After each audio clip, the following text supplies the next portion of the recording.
Karibu sana wapenzi wa michezo.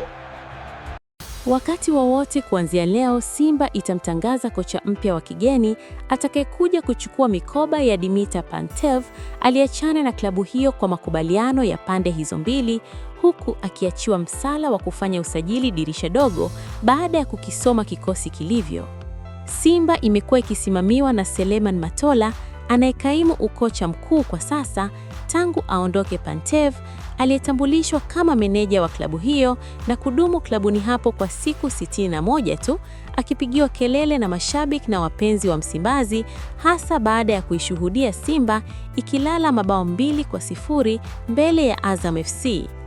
Hata hivyo, ishu ya kocha Matola ilidaiwa kuwagawa mabosi, na maazimio ya kikao ni kwamba kocha mpya wa kigeni aletwe fasta akiwa na wasaidizi wake ili kuanza kazi mara moja kabla ya timu kurudia katika mechi za mashindano mbalimbali ya msimu huu. Ipo hivi, juzi Jumatano, mabosi wa Simba waliitana na kufanya kikao kizito cha pamoja kilichohusisha vigogo.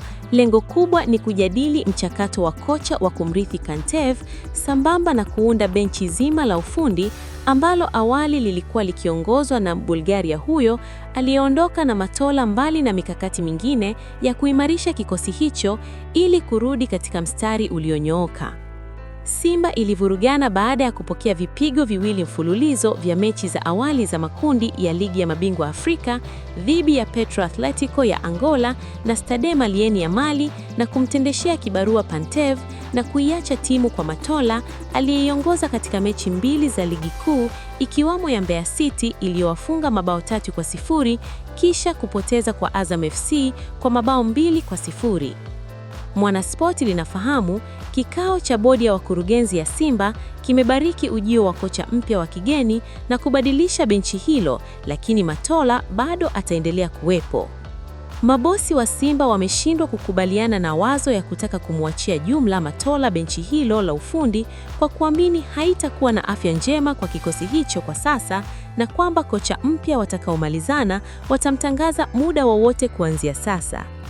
Taarifa kutoka ndani ya kikao hicho kimelidokeza Mwanaspoti, licha ya Matola kuungwa mkono na mabosi walio wengi walioshiriki kikao hicho, lakini mwenyewe alikuwa akishinikiza aachwe akapate changamoto nyingine nje ya Msimbazi, huku mabosi wakitaka asalie kama msaidizi wa kocha mpya ajaye, japo msimamo wa mwisho umeshindwa kuwekwa bayana na chanzo chetu kilichoteta na Mwanaspoti jana.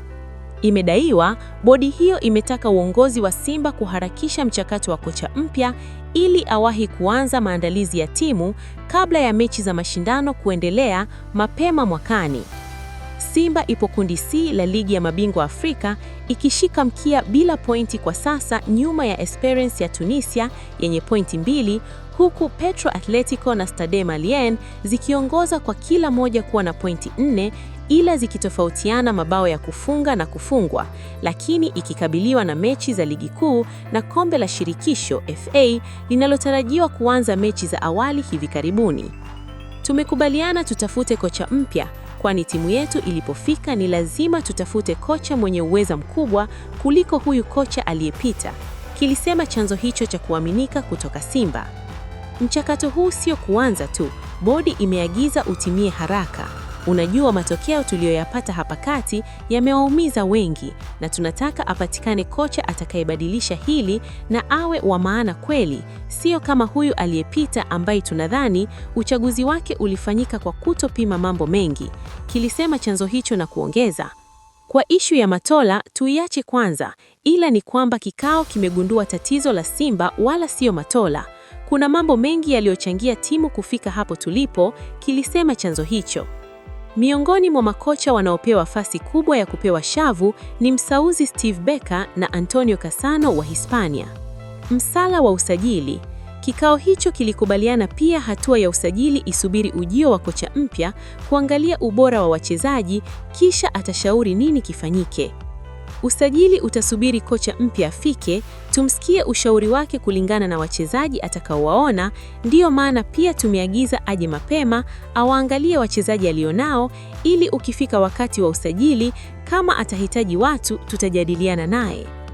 Hata hivyo, licha ya chanzo hicho kuweka bayana usajili wa dirisha dogo utategemea uamuzi wa kocha mpya, lakini tayari kuna majina kadhaa ya wachezaji wanaopigiwa hesabu ambayo yalipendekezwa na Pantev sambamba na wale watakaotolewa, ikiwamo wa mkopo, kwa lengo la kuimarisha kikosi hicho. Ligi kuu kwa sasa imesimama hadi Januari kupisha fainali za mataifa ya Afrika AFCON ambayo itafanyika Morocco kuanzia Disemba 21 hadi Januari 18 mwakani, na Tanzania inashiriki. Usisahau kusubscribe, kulike na kushare kwa wengine.